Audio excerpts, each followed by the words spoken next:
Good afternoon, everybody. Yeah, good afternoon indeed. So now we are at the webcast. Do you want to introduce kind of the whole attack tactics theory? Did you watch a bunch of them?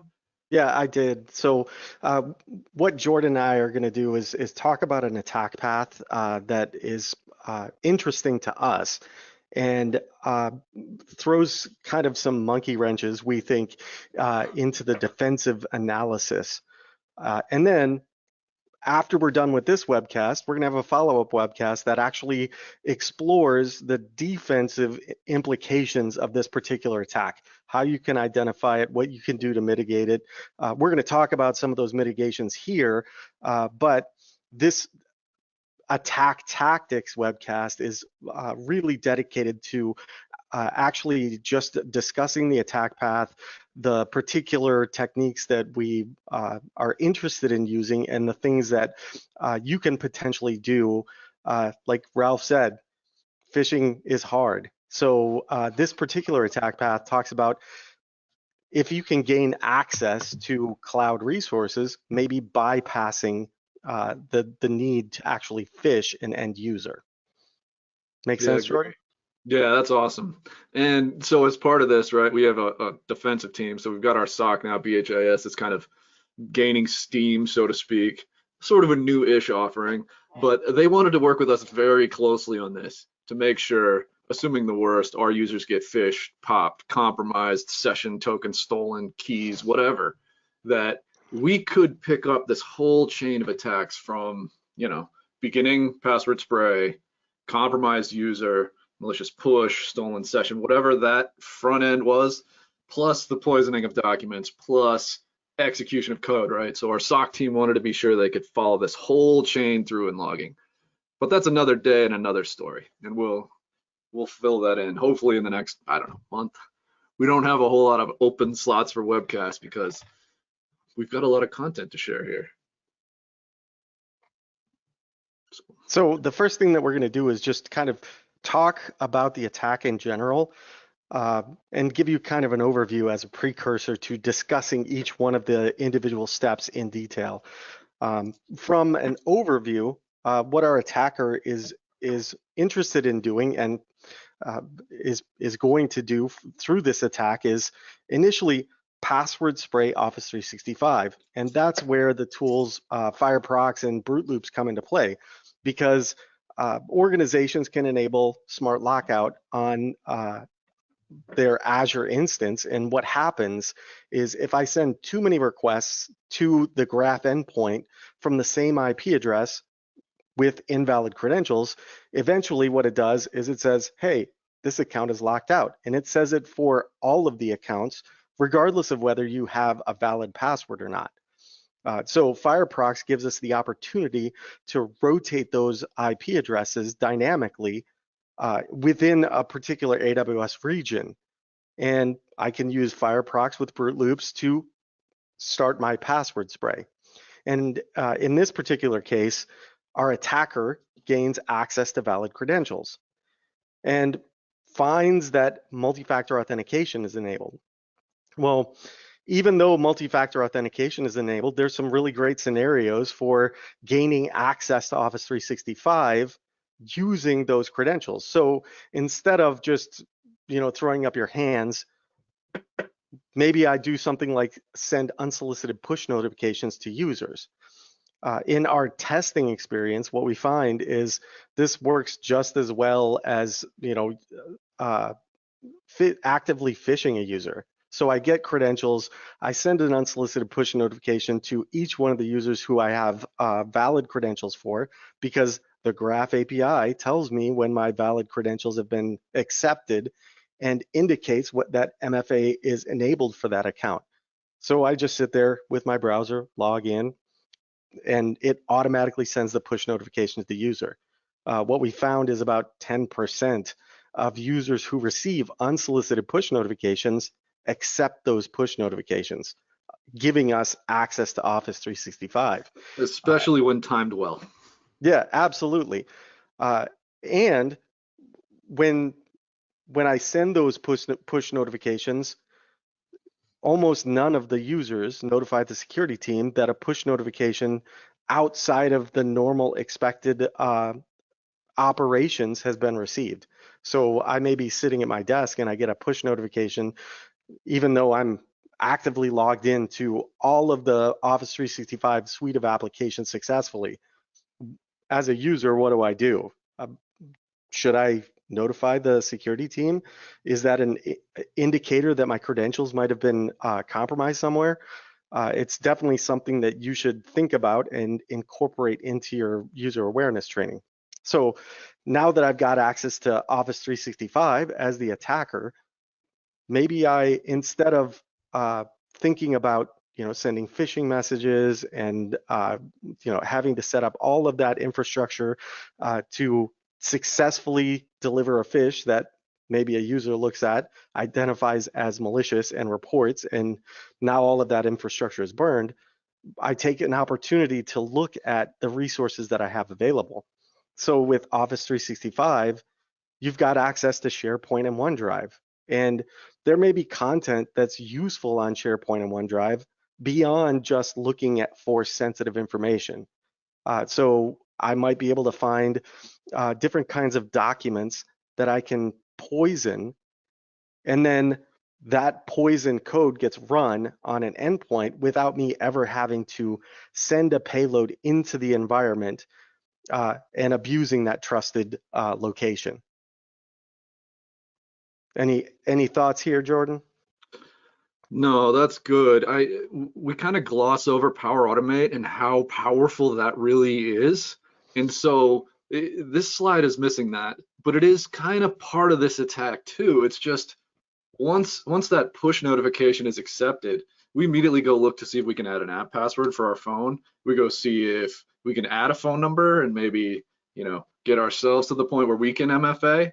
And that assumes one, the user accepted that push notification, gave us access, and we ran as fast as we could to the settings, user settings, and added a phone number. We then got that backup push, which we can fail out, get the text message, and then we're in. So multiple Yeah, ways once you get that initial push, and then other things you can do once authorized. and Jordan mentions Power Automate.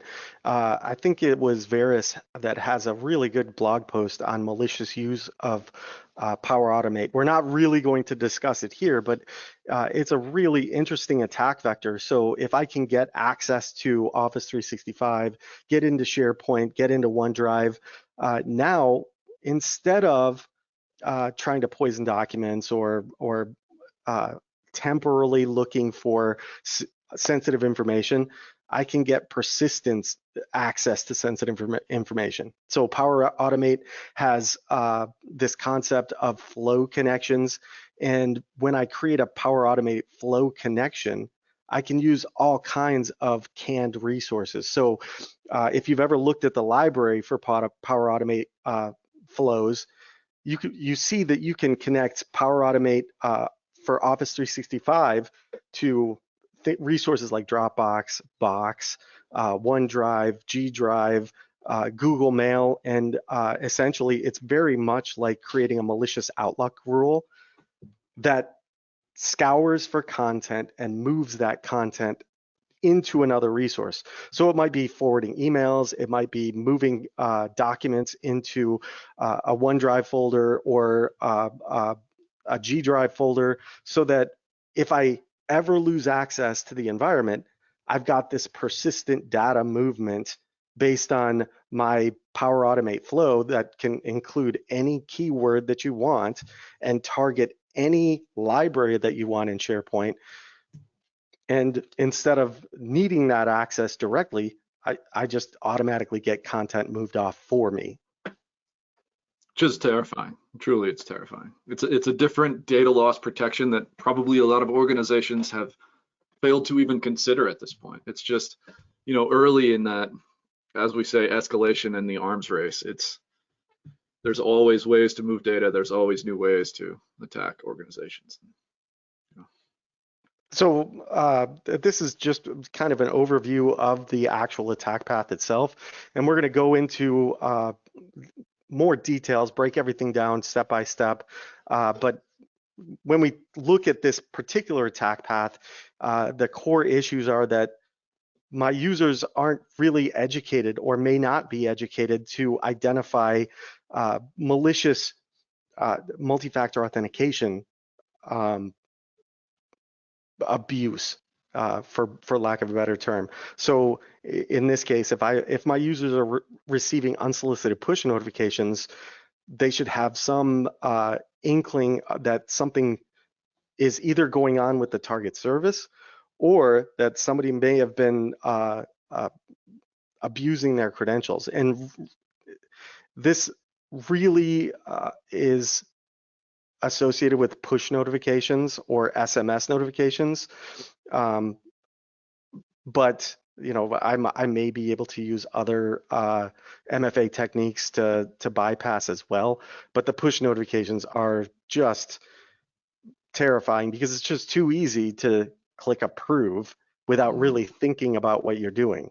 Like if I get an SMS message, or on the attacker side, if I'm being prompted for a code, there's very little that I can do to actually get somebody to put that information in, because in the first case, there's nowhere to submit that information. In the second case, the user never even sees a notification on their end that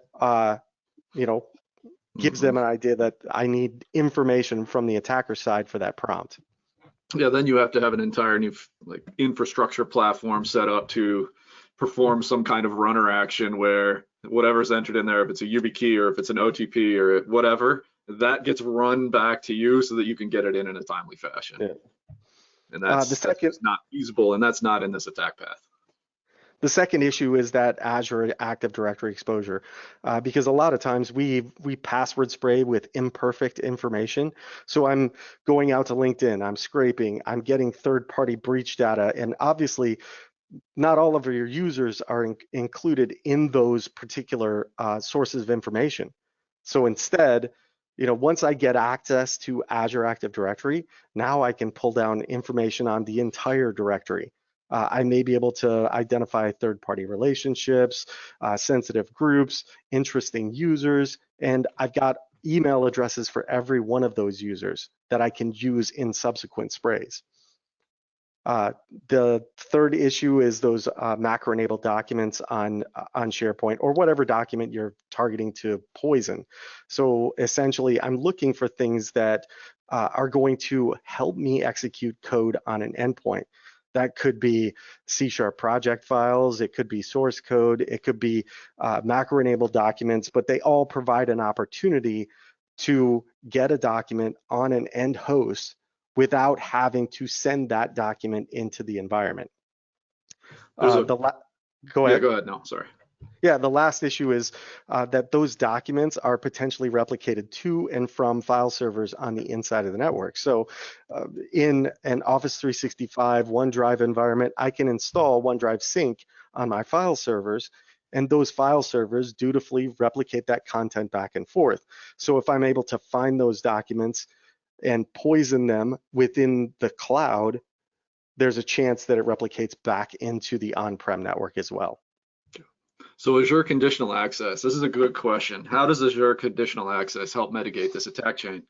And the problem in the era of remote work is that it's really hard to know where all of your users are coming from. So you could theoretically enforce VPN prior to allowing access to Azure portal, conditional access parameters, but really what that does is define source networks that are trusted. And this is what you want ultimately, right? Is to know where your trust boundaries are and to define them as such. So conditional access can help, but it's really complicated in the era we're in, and with workers spread all over. And so I think your best bet there is Azure conditional access, but prior to that, enforcing VPNs on your users first. So they have to be on your trusted site, your trusted networks. And that makes life a lot more challenging. Sorry, I'm answering a question in Discord. I'm easily distracted. We all are. Discord is super distracting. I normally have the window minimized, but I saw a really good question in there. There's a lot of them for sure. What's the benefit of trying to use this attack path when it's presented to you? So yeah, if I can get access to Office 365 or an equivalent cloud service, I can do things like look for sensitive documents. In some instances, you're going to find very little content. But the benefit in this particular attack path is that I don't have to bypass any phishing controls. So when I'm phishing users, I have all these things that are in the way that might prevent me from actually delivering that message to the end user. I've got spam filtering, attachment filtering, SPF and DMARC, domain categorization that might block me from a browser perspective, execution prevention on the host where, I deliver a macro-enabled document either through a link or in an email attachment. And when the user opens it, Office is going to say, this has macros in it. Are you sure you want to open it? So I've got to convince them that opening that macro-enabled document is a good idea. And then finally, I've got user reporting. So we've got things like know before and phish me, and I've got these wonderful controls in Outlook that I can literally just click a button and it reports my message as a phish. And the blue team gets activated, and now they're looking for indicators of compromise. They can correlate accounts. They can identify where all of this bad behavior is coming from. And now I'm kind of dead in the water from a phishing perspective. Those things, as Ralph said, if you were on before or during pre-show banter, phishing is hard, and Getting phishing harder, is and hard. it's been Yeah, getting harder for a long time, which means the defenses and people's willingness to operate out of email in a trusted way has shrunk significantly. So people aren't willing to click links as much as they were. They're not willing to open and execute code and documents. I don't know. It's an yeah. interesting problem we've run into, but I think it's a good problem, right? We've created the problem by pushing the boundaries, pushing things forward. And the Um, nice the yeah, go ahead. nice thing about finding this content is, if I find macro-enabled documents, if I find source code, if I find a project file that I can insert malicious code into, I already know that those documents are trusted. So when a legitimate user goes to open that document, they have a purpose for being there, and it's likely that they've already enabled macros on, say, a macro-enabled document. So I don't have to worry about phishing or fooling the user into running my code for me. They already expect that code to be there. And then the last thing that we'll talk about is that the activity is potentially difficult to trace, because instead of just sending a document into the environment that's never been seen before, I'm actually putting malicious code into an existing document that users are actively modifying. So when that malicious code gets executed, it looks like some user that never received an email, never got a phish, never reported a phish, is executing malware.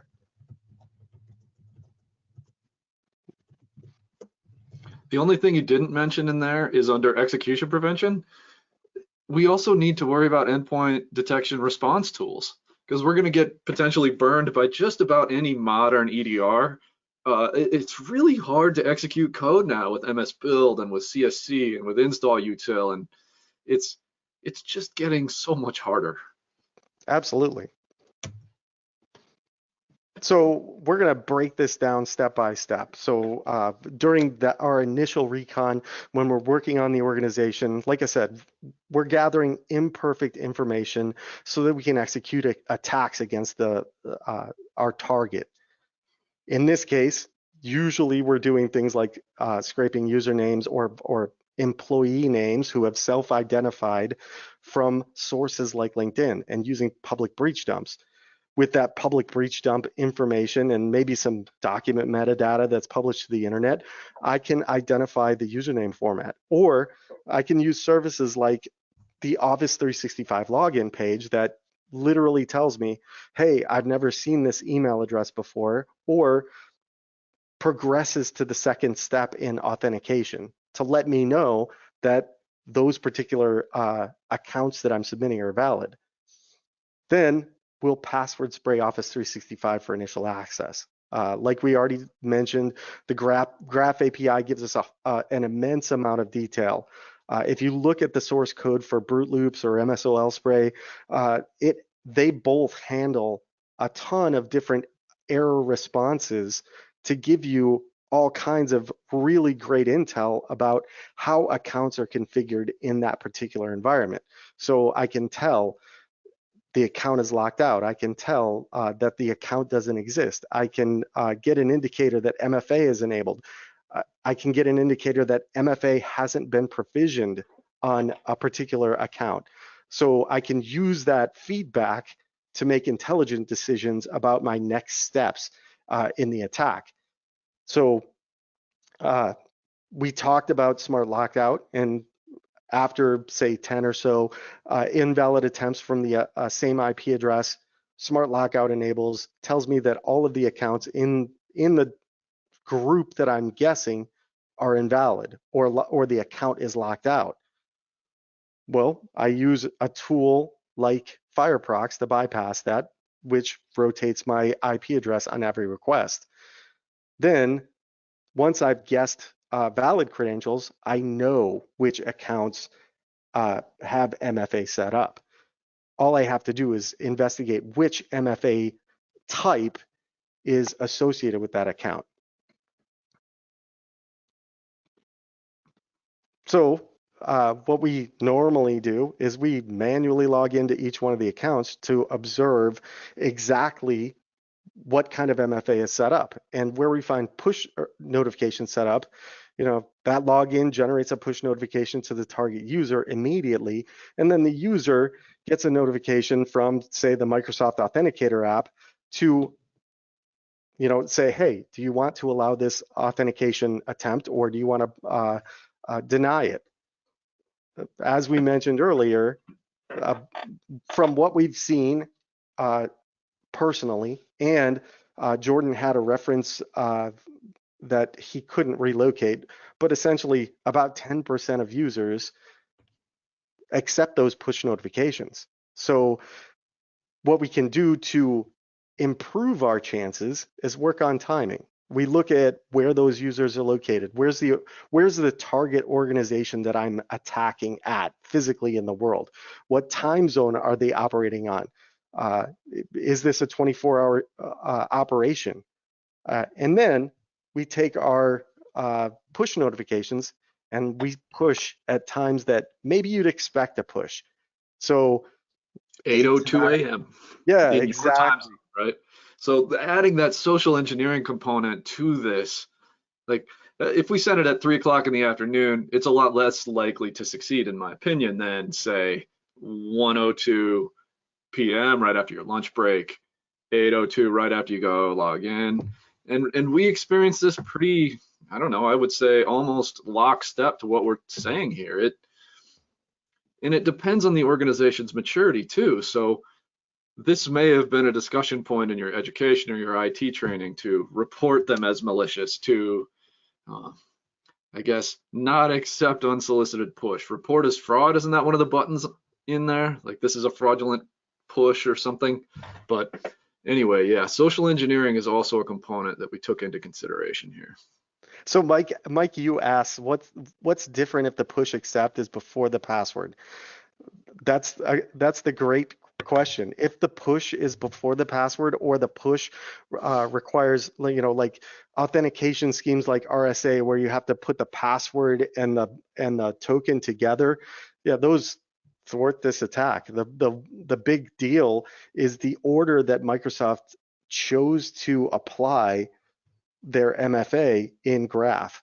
So if I can validate my credentials first, then I've got whatever options are available to me for the MFA push. But if I need some sort of MFA first outside of a push notification, it becomes much more difficult. If I'm just sending pushes based on an email address being received, it's probably going to have about the same rate of success, because I'm still going to get a push notification on the other end. And it's just too easy to look at that and go, well, I'm signed into Office right now, so I guess that's okay.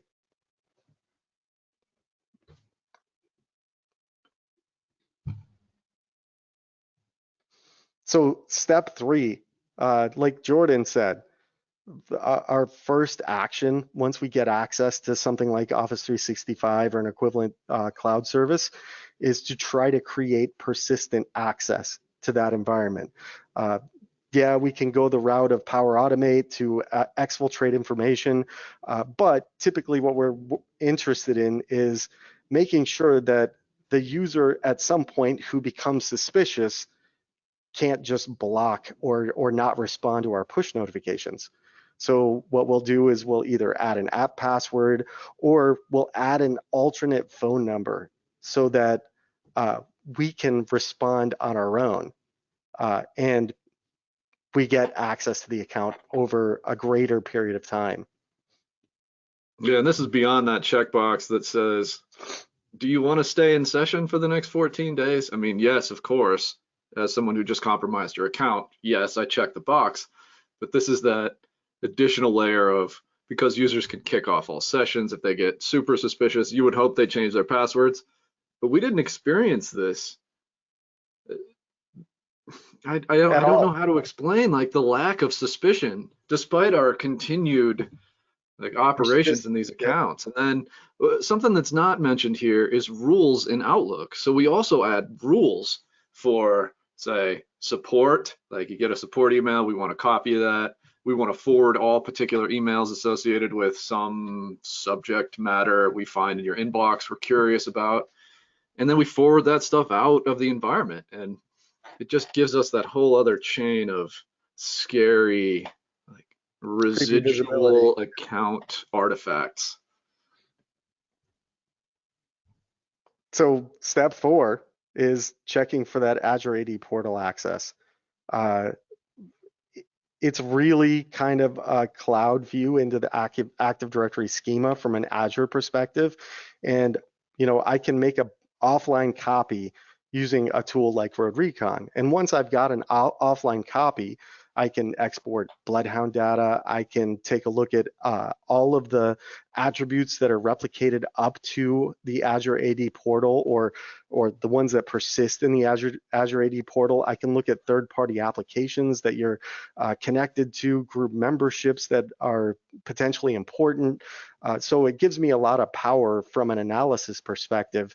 And, when I'm looking at, say, lateral movement and privilege escalation, I spend a lot of time looking at those details that you collect into those databases, both the local Active Directory schema and Azure AD, because that gives you a lot of context and insight into how the organization is architected, who's doing what within the organization, and a lot of latent vulnerability shows up just from doing that analysis manually.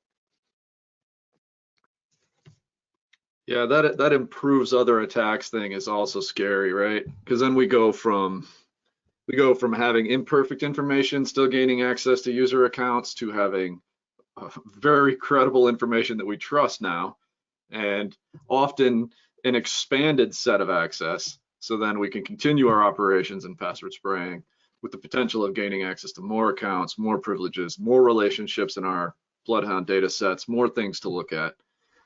And, we're usually up against short timelines.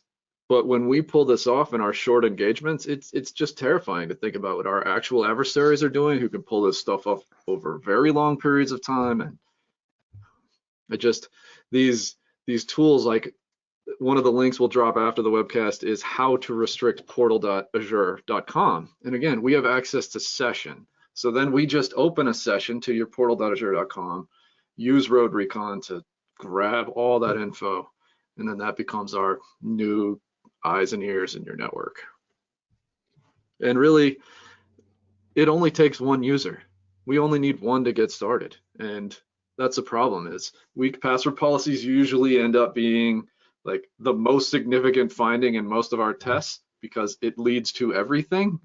But I think this whole attack chain is it's scary to me because it's so common at organizations to run Office 365, to expose too many users to public breach data because they don't have policies that say don't use your email addresses for the corporate environment on ESPN. on LinkedIn, so there's just this chain of attacks that ends up with us inside your environment, creating Power Automate rules, dumping your Azure AD. It's too scary and it's too simple. But go ahead, sir. Yeah, so the next step is checking for that OneDrive and SharePoint content.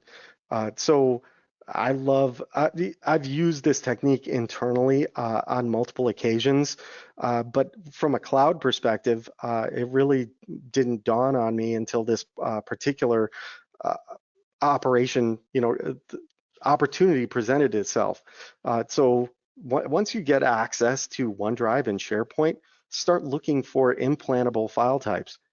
Things like macro-enabled documents, project files from development scripts, anything that you can generate a payload for and drop directly in line into that host file is a perfect opportunity. The nice thing about SharePoint and OneDrive is it shows you who last modified it and when they modified it. In addition, if you open the document, you get all of the wonderful presence bubbles. So as I've got your document open and I'm considering it for an implant, I see bubbles of users pop up into the ribbon and pop out. So when I find an active document, it's the perfect opportunity for implantation.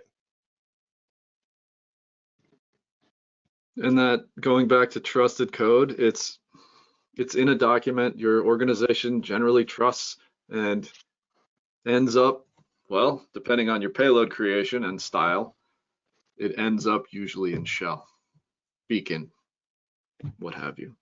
Yeah, C2. and I know which users are opening the document. I know which users I'm expecting callbacks from. So it's a wonderful opportunity. So definitely consider the type of information that you're replicating up to the cloud, especially where you have things like OneDrive Sync enabled on, say, on-prem file servers, because now I have a way to get malicious content into your environment using the cloud once I've gained access to that. So the next step is poisoning the well. So I generate malicious content for my targeted file type. I download the target file as a pen tester, download the file, put it offline somewhere, just in case.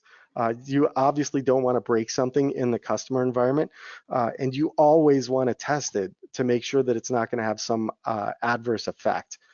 So you don't want to interfere with a routine that's going on where something is collecting data for analysis. Just be aware of what you're actually implanting when you're performing that operation. And then I take my tested payload, I embed it into the target file, and I upload back to SharePoint. If OneDrive Sync is enabled, it replicates back down into the environment, and then anybody who normally uses that document is going to end up in executing your code for you. And like I mentioned earlier, the nice thing about that particular model is those users are used to opening that code or opening that document. So if macros are enabled, if they get a prompt, they're going to accept that prompt because there is a legitimate purpose for that document, and the user is expecting that code to be there. So once you've put your parasitic payload on the file, it's a matter of waiting and just looking for callbacks. And I think I've got a sysadmin war story here.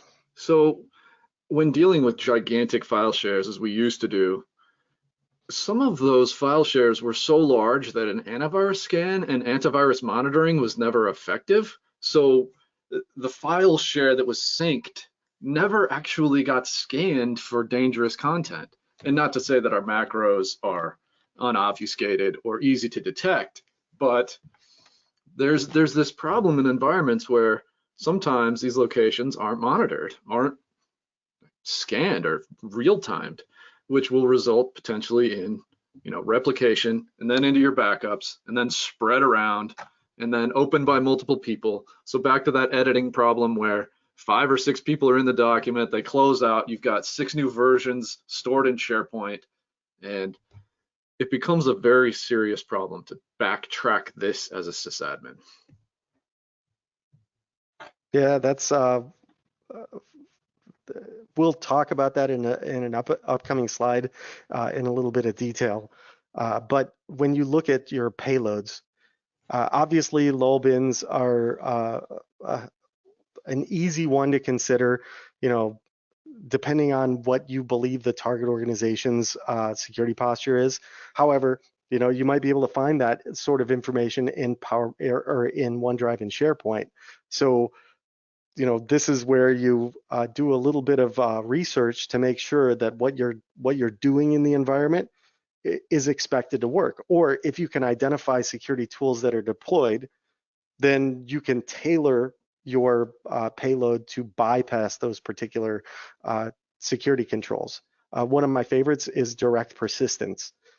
Instead of actually, you know, trying to get my macro to execute code in the context of the Office document, what I like to do is just drop a shortcut to a lull bin with all of the appropriate options for execution into the user startup folder. And 9 times out of 10, that link file that shows up there doesn't get identified when it's dropped, and my macro never gets identified as malicious because I'm not using the telltale VBA functions like wscript.run. And you avoid office.exe being the parent process for something that's not office.exe, exactly. which is a very, very common trigger. So it's definitely something to consider. So you look at those persistence mechanisms and you design your macros to take advantage of persistence initially instead of trying to execute code to gain access immediately. In addition, your target payload doesn't have to be overtly malicious. So instead of, you know, trying to execute shellcode and get a reverse shell access using, say, Cobalt Strike or Metasploit, maybe I do something a little less nefarious. Maybe I get listings of program files on the machine. Maybe I look for interesting binaries like python.exe, or I look at on a 10 file contents and ship those off somewhere. That way, you know, even though I'm getting code execution on the target, it's not something that's going to be manipulating memory in a fashion that is going to get me in trouble over the long term. One of my favorites is doing Active Directory reconnaissance. So I get lists of user accounts and host names and group names so that when I go to execute attacks within the environment, I've got a good place to start from. I've got actionable intelligence about the Active Directory configuration without having to run a tool like Bloodhound.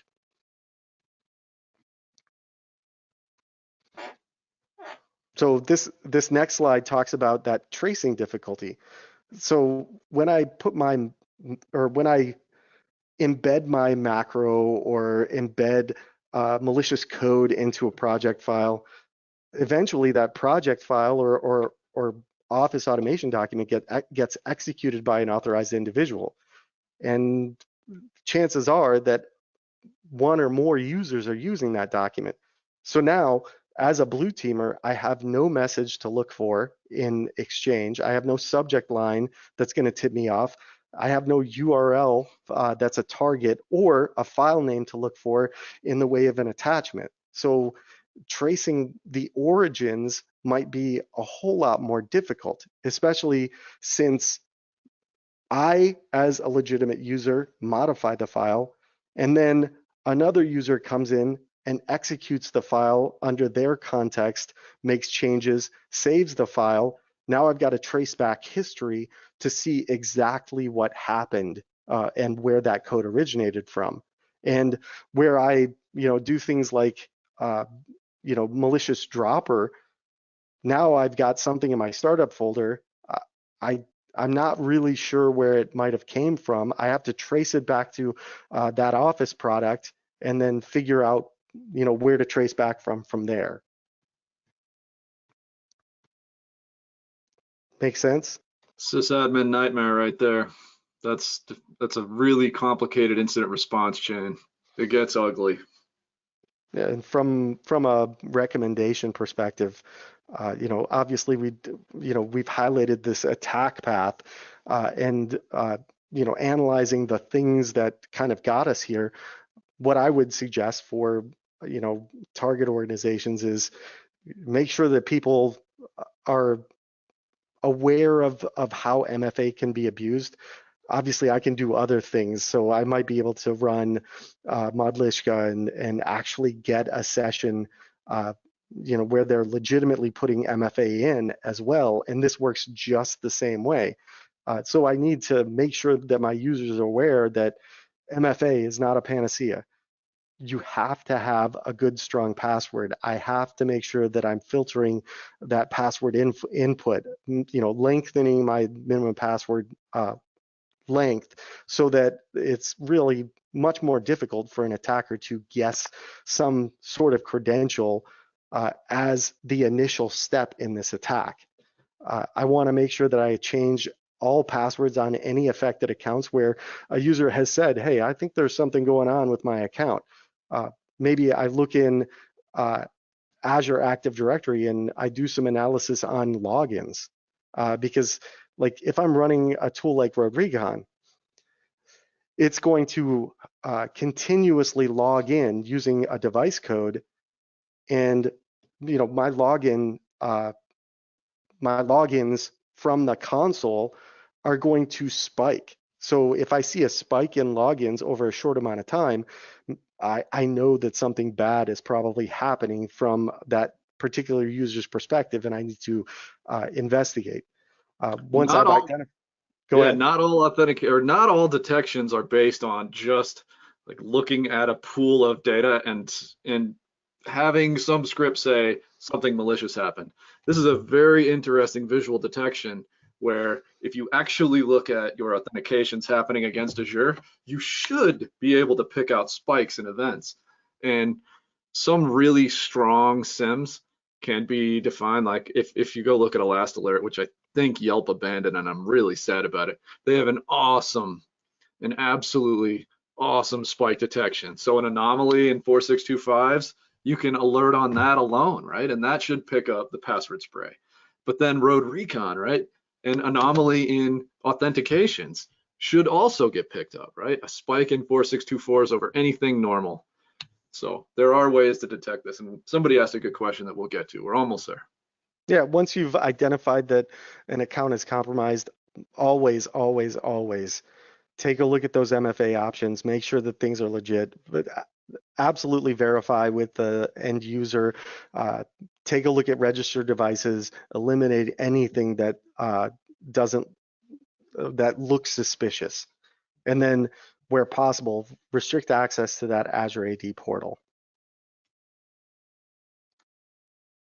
So as I mentioned, kind of as a lead-in, this was really an analysis of the attack chain from start to finish, and the things that we can do to, as an attacker, to try to gain access to an environment, and in this case, try to bypass phishing altogether so that you don't have to deal with those protections. You don't have constantly burning infrastructure. One of our testers says that phishing engagements are an infrastructure as a service provided to the customer, because that's essentially what we end up doing. Every phishing engagement, you send a message, the message either doesn't land or a user burns it. No matter how much you think that was the perfect phishing message, it's totally demoralizing to have to tear everything down and rebuild the entire infrastructure, find a new domain, so that you can send new email messages back into that environment, hoping that this one will land. So Yeah, if you look at KnowBe4 and the companies that fish as a service, they tell you you have to clearance all of their domains, that you have to grant them all the SPF and DMARC, And yet, when we're at red teamers, it's so hard to accomplish all that. I think I think a dedicated phishing engagement, if you're not getting clearance on your domains up front, it it's almost a throwaway at this point. It's so hard to fish.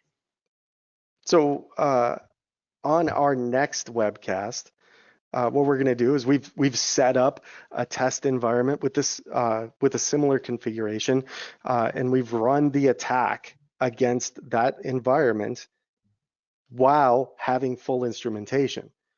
And we're going to identify other opportunities for detection and prevention, help develop supporting optics so that you can see these things going on in your environment, and work on detailed SOC detections so that, you know, if you're looking at this same configuration, you can take proactive measures so that if somebody executes this same attack or a similar attack against you, you at least have visibility to know that it's happening when it's underway.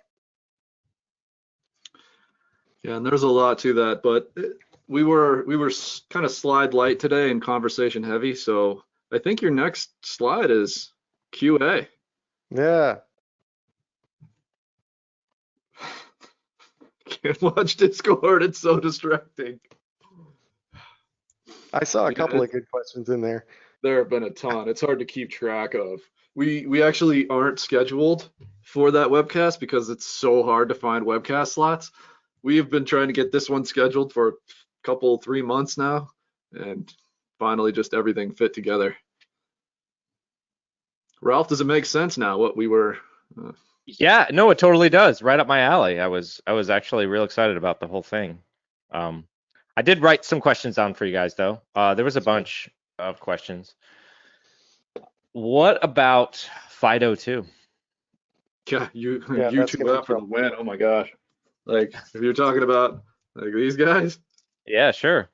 yeah. Yeah, especially where the browser can sense that it, yeah, I think it it's kind of changes dead the in the front water. end of this attack and makes it really hard. So we have to get a link into your organization, phishing. We have to convince a user to go to attacker site where we have a runner ready to grab both your username, password, and FIDO and get that over to wherever we're trying to authenticate. It's not the same attack chain. It shuts down what we're trying to do here. Yeah, Am I definitely. wrong, Fletch? You got any? No, yeah, that's the reason that we use those sorts of devices. It's really, really challenging. I remember watching a whole talk about FIDO2, and the guy, the sum up the talk, he said, the way to bypass FIDO2 is the recovery tokens, right? So FIDO and a lot of these other have a recovery, seed, right? And so instead of fishing for the password, you fish for the recovery seed, and then you can go from there, which is kind of an interesting way to take it. I got another one here. Do you guys know when or if Microsoft will implement more details around MFA approvals, right? So kind of like more telemetry around how MFA is being accessed and approved and stuff. I know that some of that is there, right? I know you can put some conditionals and stuff, but I don't think it's a fully, kind of developed as like a security end side of that, right? E3 plus security or E5 and full platform logging plus extended configuration of your security rules and the things you're interested in, land that in your Azure logs. Then you've got to figure out what to do with your Azure logs. Now, does your SIEM have intelligence to process all that stuff coming in, or do you have to go look at Azure logs separately from your SIEM? I mean, it's not an easy situation. It's not an easy scenario to address. And we've been working on it. I think like Derek has half a class on just simply securing the Office logons process. Yeah. A whole day. It's like 8 different things you have to do, and that's just Office logons.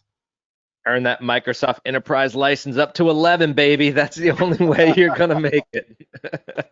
Pay for it. Pay me. And that's okay. I mean, I don't know. Maybe it's not okay. It's expensive for sure. Yeah, for sure.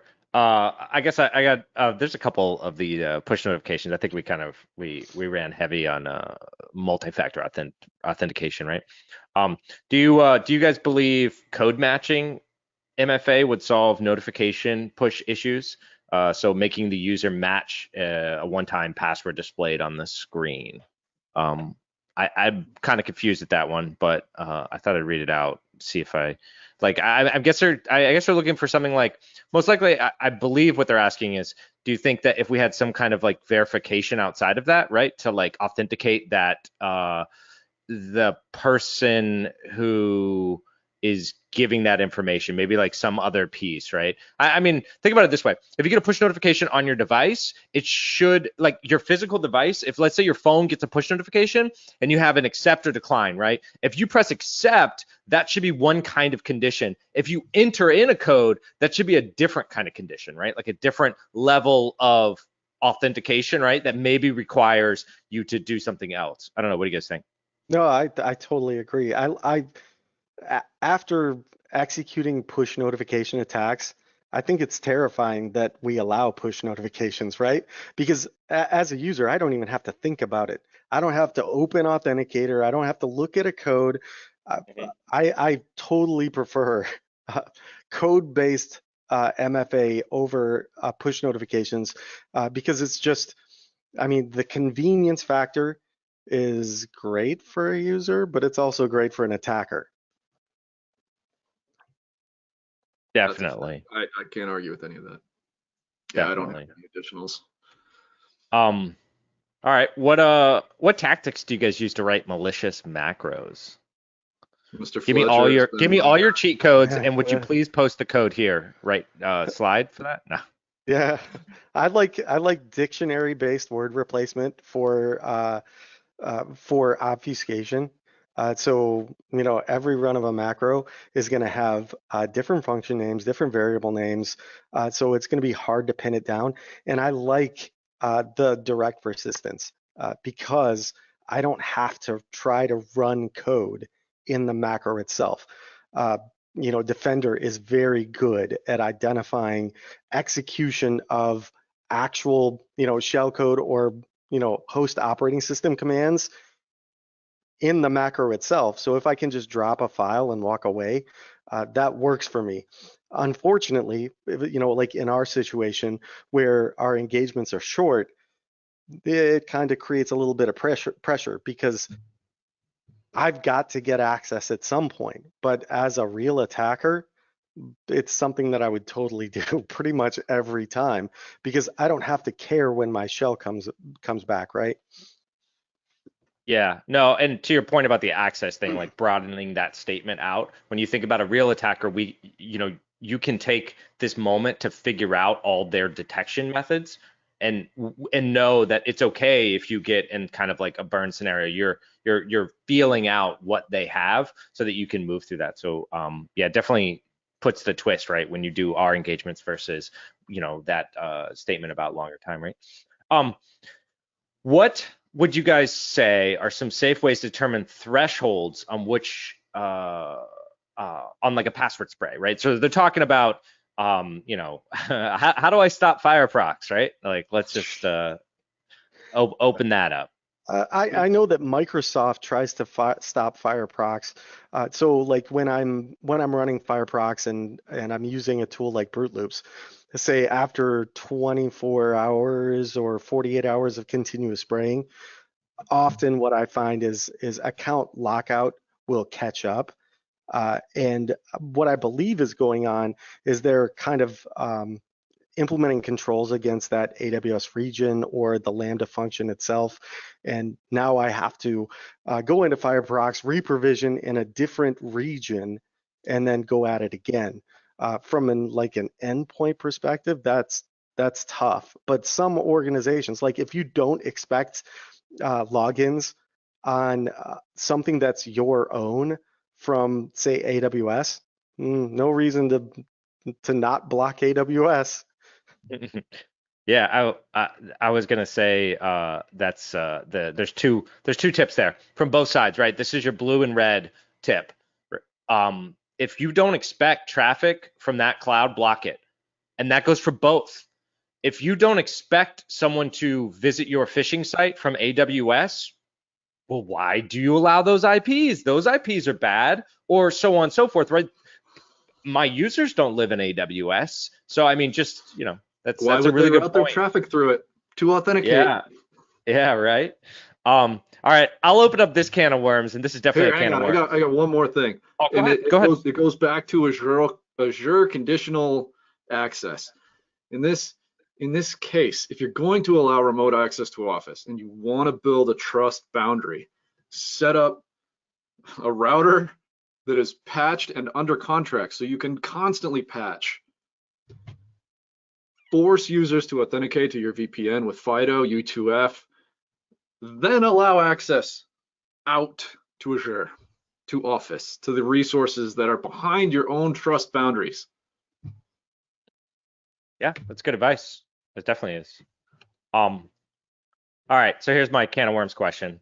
And this you'll know it's the worms when you hear it. So this is about the right password length, okay? So would you say having a long password over 16 characters or changing the password policy is 60 days but not more than 90? I mean, what's the Garbage. magic? Tell me how to solve passwords. I need this, guys. Teach people to find things in their life that they can put in a sentence and a phrase and something else. Passwords themselves are dead, dead.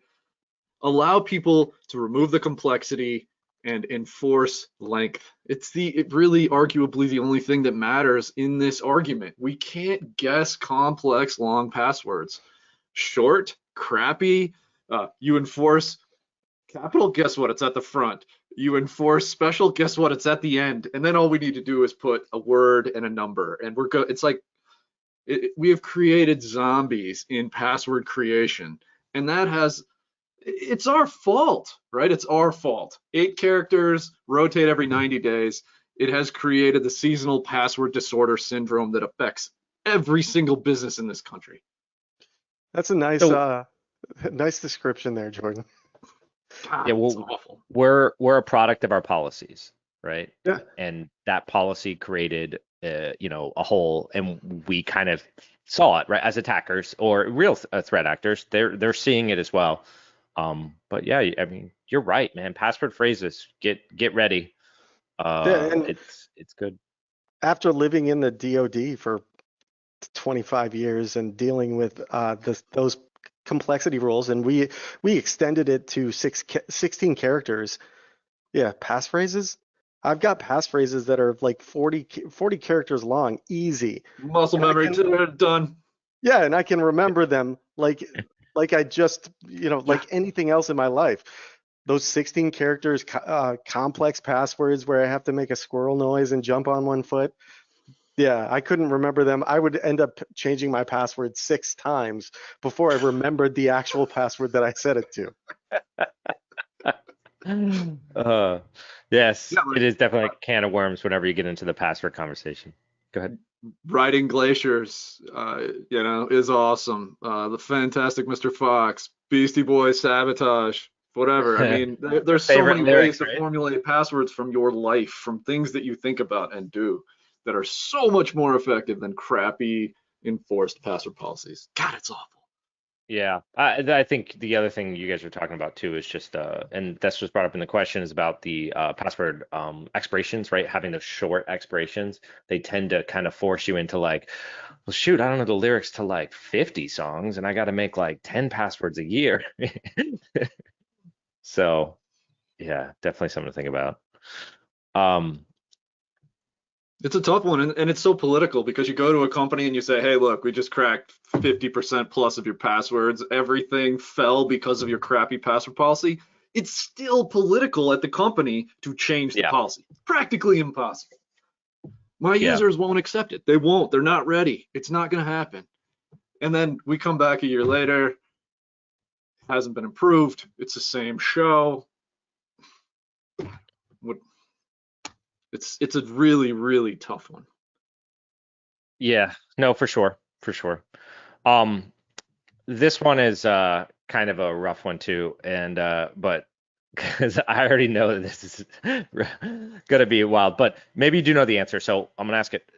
Business premium license, does that provide enough security? Like which license right now in Office, is providing enough Office 365, right? Or gives you enough turns without, turning it up to E11. Business Premium ain't it. There's Yeah. not enough. No, E3, I think E3 you can add the security bundle, but at that point you're so close to E5 in dollars, in like real dollars, that Yeah. you're screwed either way.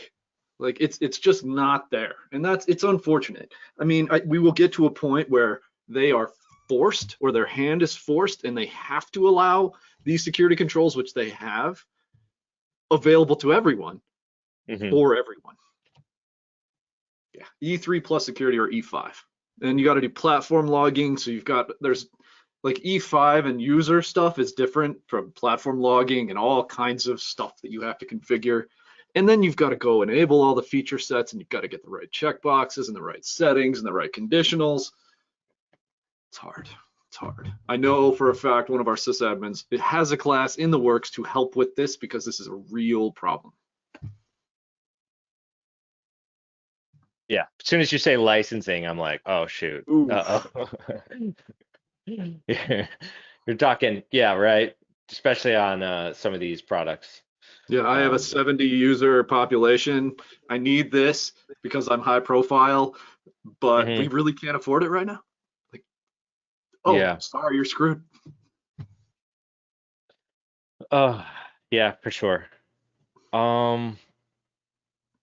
This is actually not this isn't a bad one. So what about hard block on SPF, DMARC, DKIM, or soft fail? Like God, I wish what Kat was is here for this. He's so good at this and stuff. I know this one too, kind of in the back, but I'm gonna throw it out to you guys. Obviously, this about what how you should configure your mail server and all this other stuff. Because by the way, this stuff is in your control. It's not all just like turn it on, it's secure, Office 365, right? You want that one, Fletch? I think it's a complex. It's really complex. Get all that stuff right. You got anything? SPF, DKIM, DMARC, getting all that stuff? No, it's tough. Ralph, educate us, sir. Seriously, it's worth it. I mean, seriously, the DMARC not being set to all is one of the big ones, right? So, you want to be able to check your DMARC and, quarantine, right? You want to quarantine DMARC when you get emails coming in. The SPF records, right? That's going to be part of the puzzle, but you definitely, if you put it into quarantine, the only downside to that, though, is that you could run into some issues with mass mailing systems and stuff like that. That's where you can set up some special SPF records, but definitely look into setting up your DMARC properly. It's a quick win for phishing, especially. Ken had an amazing, I don't know, a long time ago, an external where a customer had a loose SPF that was a /24 authorization. He managed to get space provisioned by their provider in that /24 so that all inbound mail was trusted. It's just, it's crazy how some of that stuff could work. And that was an external. I mean, like, your vulnerability scan's clean, but you missed this little thing over here that's really critical. There's a blog post coincidentally in Black Hills about SPF, DKIM, and DMARC, and how it works, increasing that kind of stuff. So definitely check that out. And I think this is where we say the webcast has officially ended. Yeah. So that's it for the webcast, guys. Awesome content, really good stuff here. Appreciate you guys doing it, and thanks for everybody for watching. We had a good time. And any last words for everyone out here today? Disable push notifications. +1. Closing remarks, disable push notifications. Start the conversation about improving your password policies. Yeah, you can find better MFA options. And, think about the attack paths against MFA when you're selecting it, because there are other options that, attacks could potentially work on. Like I get a call at my office phone. I might be suspicious of that as a user, but you never know. There's always that one person who's willing to hit one for everything. Yeah, for sure, guys. All right. Well, thank you guys again. Thanks everyone for watching. If you guys ever need a pen test or any stuff like that, we're here. Give us a call. we can help you out. And yeah, but thanks everybody. We Thanks, will Ralph. see you Appreciate guys you. on the next one. Yeah. Thanks, everyone. We appreciate your time.